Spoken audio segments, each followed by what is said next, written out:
Hello, and thanks for tuning in to the show that goes around the continent to bring you stories near and far. I'm Joke Rogers at Channels Television here in Lagos, and I'm joined by Vincent McCory from the Voice of America in Washington, D.C. Thanks, I'm Vincent McCory at the Voice of America. Happy to be with you again for another edition of Africa 54. Let's start off with the latest from Nigeria. Joke Rogers in Lagos brings you that story. The Katsina State Enterprise Development Agency, KASEDA, hosted its youth department program called Building Your Future at its local service commission, an event which seeks to empower over 1,600 beneficiaries drawn from the 361 political wards.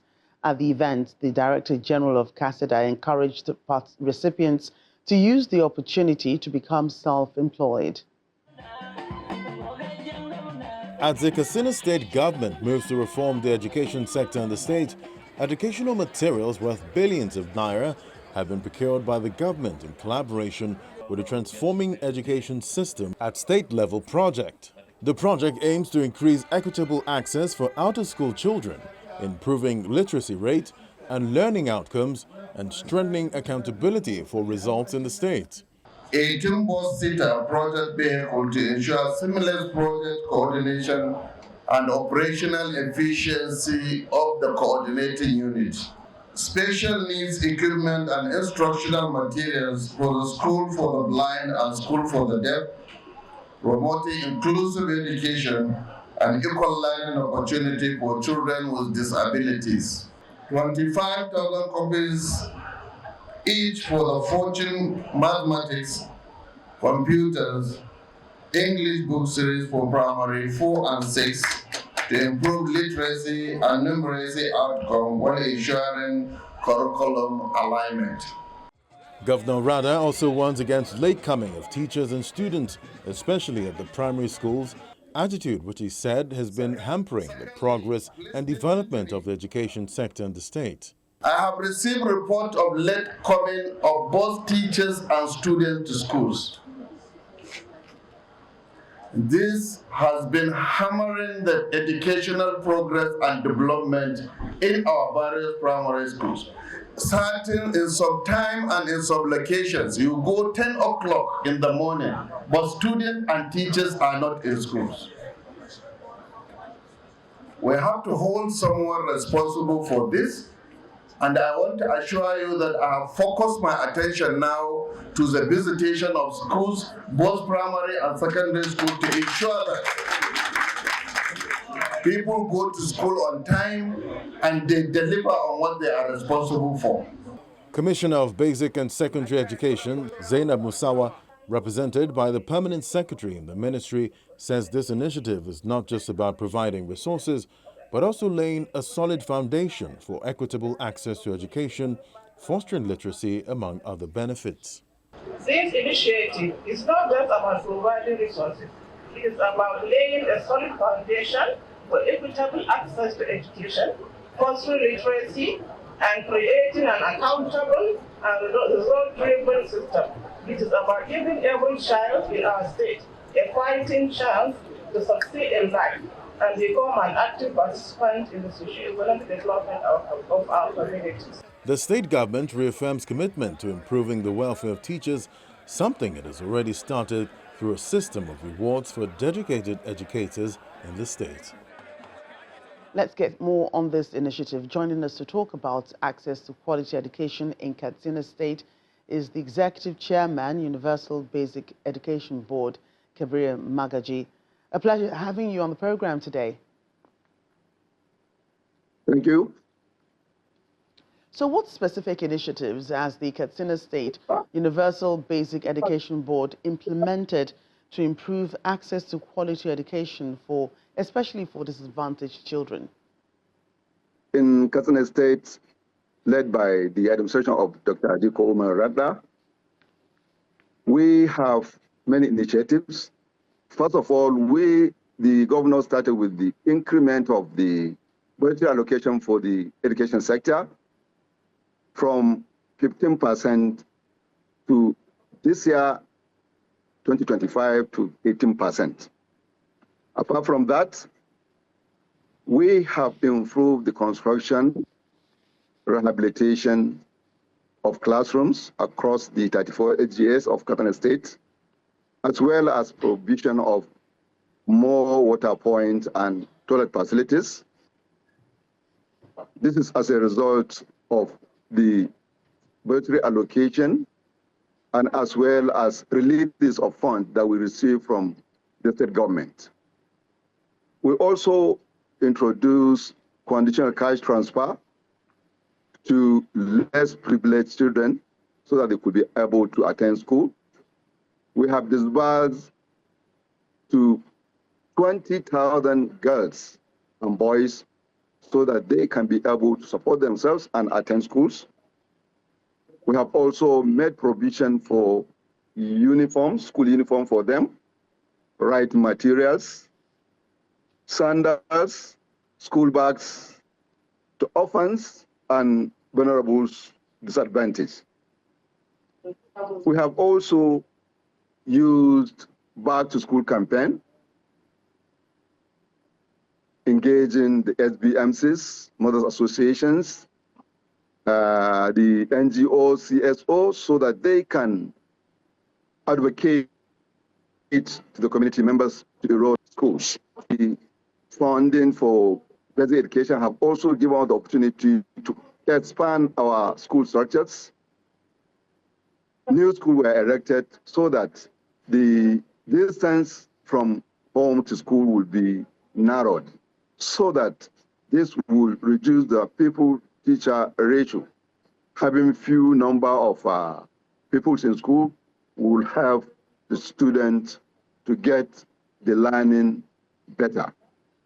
I said, what partnerships and collaborations are in place to support the effort to enroll out-of-school children and ensure that they stay in school? All right, in that we have collaboration with the test projects, where that is transforming education sector at the state level, which is aimed to increase access to school for out-of-school children. With the support of the test projects, recently the state government have procured 20,000 tablets to be given to the primary school teachers, as well as procurement of 70 motorcycles to be given to the LGAs for better quality assurance. This is in addition to the foil economy vehicles we have, highjets, golf around the LGS so that they can be able to monitor. And what role does the board, see fit for technology? What's the place of technology in enhancing basic education in Katsina State?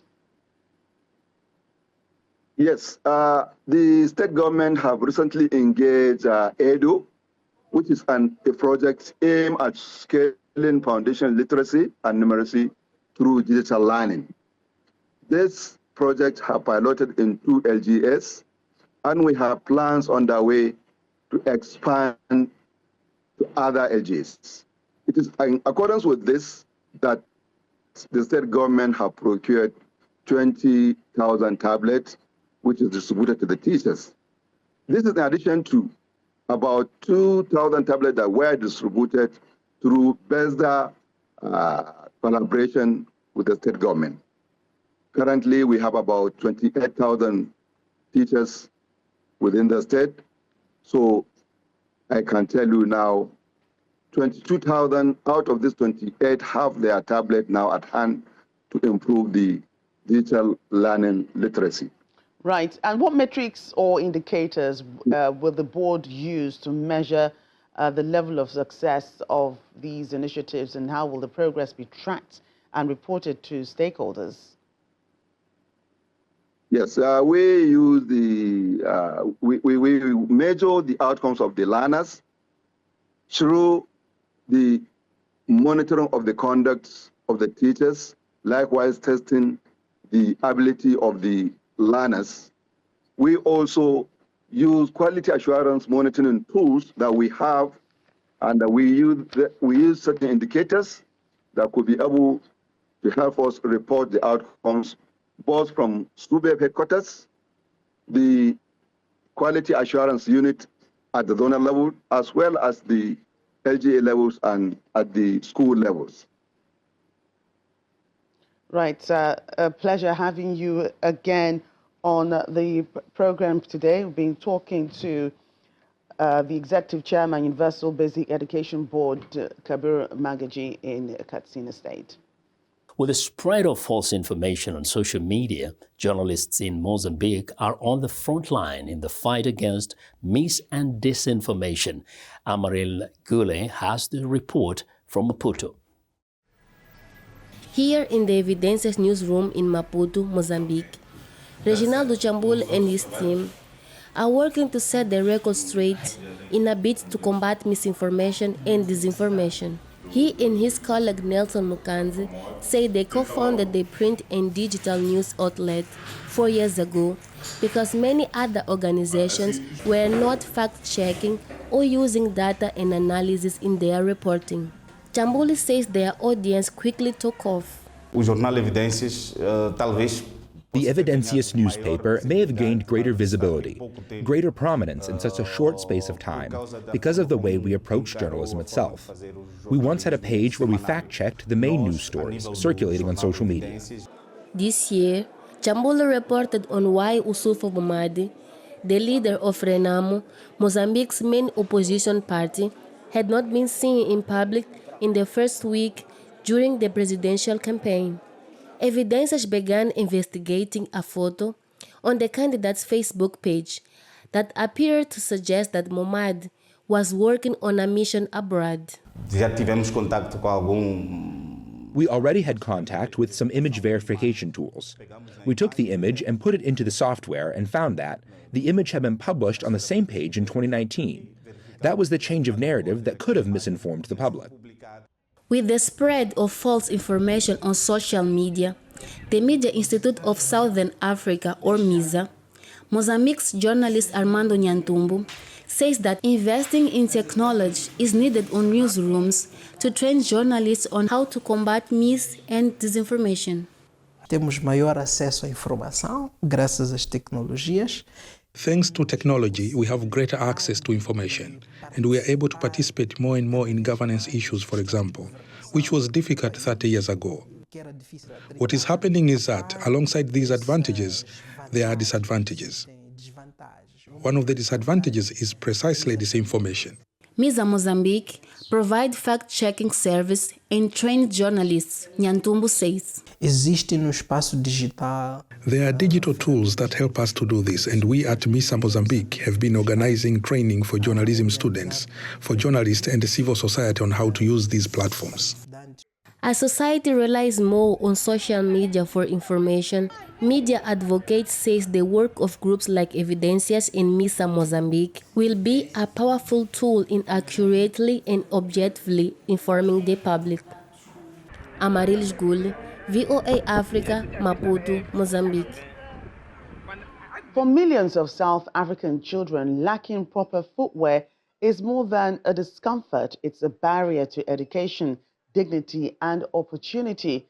Gerald Nomlala is the founder of the Cassie Angels Foundation, an institution with a goal to transform lives one pair of school shoes at a time. Gerald Nomala knows the struggle of not having school shoes firsthand. That's what inspired him to start Cassie Angels Foundation. I lost 2 years of my primary school years because I didn't have school shoes. So as I grew up, I decided to buy shoes for strangers, taking from my experience. So far, I've given away 65,000 pairs of school shoes, and I need to give 1 million pairs of school shoes in my campaign. The media team caught up with him when he delivered shoes and food to Zolam Business High School in Cape Town, where many children face the daily challenge of attending school barefoot. The principal of the school, who is delighted at the turn of events, sees the impact daily. As a principal, it's something that is very disturbing when you see learners coming to school without shoes. It's affecting tuition, the academic results for the learner. So it's something that is painful as the principal and the teachers find that most of the time they are not happy. By providing shoes, Cassie Angels offers a pathway from crime towards a brighter future. But the initiative goes beyond footwear, providing uniforms, books, and mentorship to help children stay in school. Every kid wants to be somebody when they grow up. They want to be doctors, they want to be nurses, they want to be, pilots. So providing a pair of school shoes for them means a lot. It means I can go to school, I can be somebody. Because we don't just hand over shoes, we also mentor them, guide them the way forward. Gerald Nomala estimates that 7 million children in South Africa attend school without shoes. And for 10%, the shame and discomfort lead to dropping out. But he is contributing his quota to reduce the number of dropouts. South African culture includes traditional healers. As Zahir Kasim reports from Johannesburg, a new app is helping to bring this age-old practice into the digital age.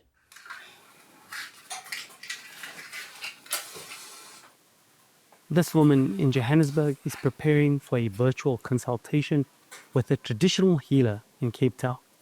To engage in this age-old practice, she will be using the Ngoma app. It allows users to hold virtual sessions with their healers and buy products from them.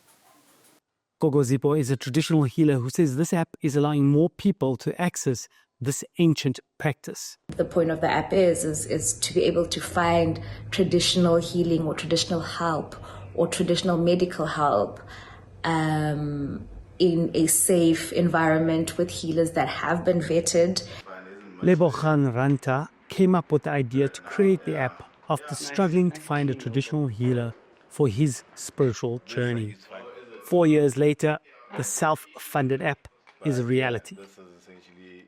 I found that a lot of people, especially first-timers, were really intimidated by, one, going to a spiritual healer's place for the first time, and two, really not knowing how to find the healer. So I was like, if I can amalgamate that into one and finish off the process with the ability to get them their things brought to their home, it provides a full suite service for the user. And yeah, from there, Ngoma was born. He says the app currently hosts 40 traditional healers and has over 100 users, including Raitumetse Twala. It's very hard finding a healer. It's very hard finding healers that are doing specific things, because you don't always just want any healer. You maybe want someone who's good at reading dreams, translating dreams, or someone who's good at helping you find a job and pray for you to find a job and so forth. So the app is great in that sense, that you have access to different types of healers. Ngoma users can also buy items used in rituals like candles. Companies like The Light Candles have partnered with the app to supply these products. Candles are a gateway to the underground, or how they call them, the underground gang, which is ancestors. For now, Ngoma is available only in South Africa, but Rantua envisions expanding across the continent, bringing traditional healing to more people through technology. Zahir Kasim, VOA News, Johannesburg, South Africa. The Chinese New Year or Spring Festival is celebrated every year, marking the end of winter and ushering in the arrival of spring. The Lunar New Year, which coincides with the first new moon of the lunar calendar, is a 15-day festival that falls between January 29 and February 4. Chinese communities in China and all around the world largely consider it to be the most important festival of the year.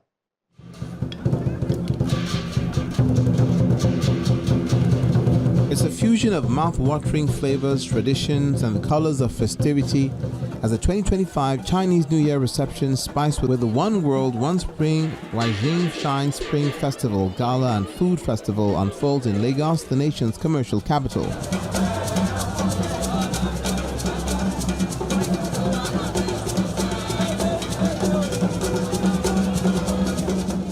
The day kicks off at the food festival, where pop-up shops transform the venue to a vibrant marketplace.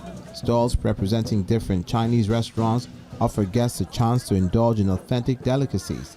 from the folds of freshly steamed dumplings to the artistry of sushi rolls. Waves of excitement ripple through the festival grounds as the dragon dancers enter cloaked in vibrant scales, twisting and turning to the beat of the drums.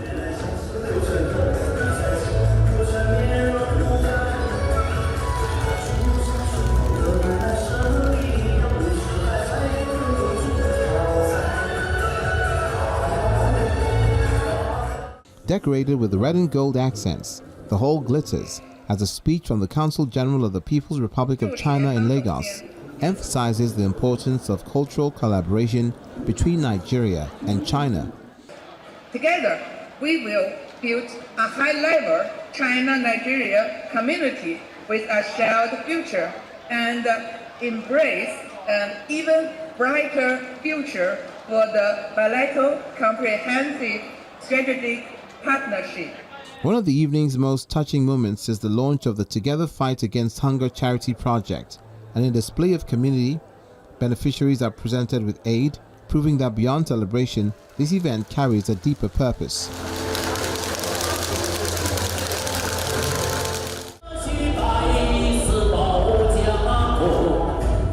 A symphony of performances flood the stage, including graceful dancers, voices serenading the crowd in Mandarin, and the raw, disciplined energy of a kung fu display that leaves the audience in awe.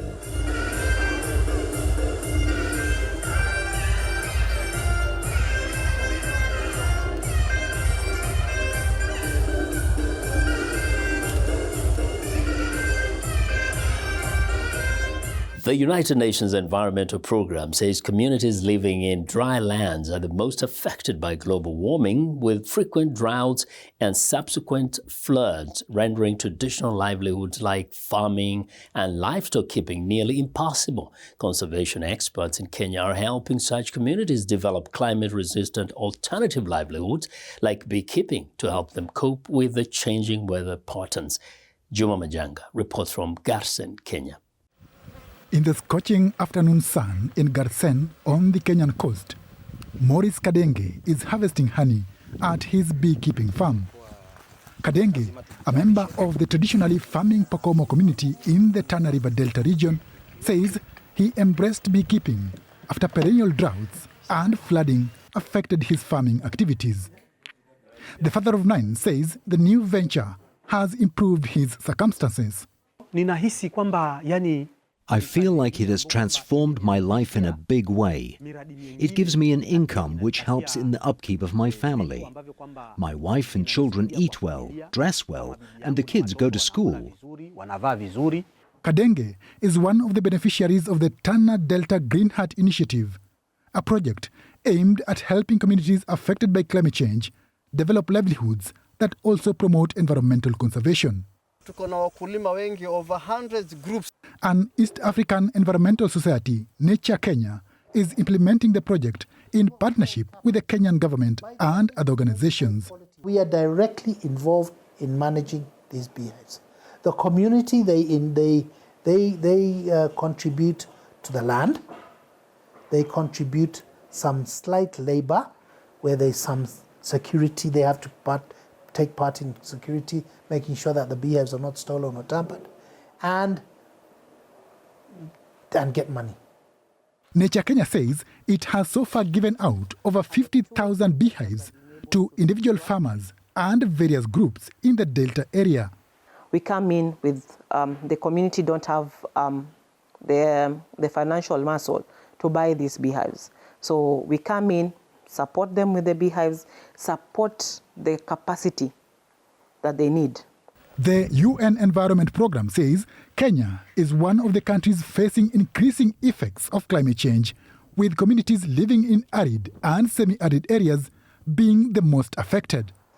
One beehive is able to give a farmer over 6,000 shillings annually with only one harvest of honey. That is more than a farmer will get from an acre of maize in the drylands. Kadenge says he currently produces 500 kilograms of honey from his 60 beehives per harvesting season. And you can see the honey, clear honey. With Kenya being a net importer of honey, experts say the arid and semi-arid areas like Tana River offer great potential for honey production that not only give the communities different livelihoods, but help conserve the environment. Juma Majanga, VOA News, Garsen, Kenya. Well, and that's our show for today. You can find all the continent's top news and world news online at voaafrica.com. Check it out. I'm Vincent McCory in Washington. Channels Television has our last word. We look forward to bringing you another show next week. Do remember that channelstv.com is your source for news and other programming. I'm Jokia Rogers. Thanks for watching and goodbye.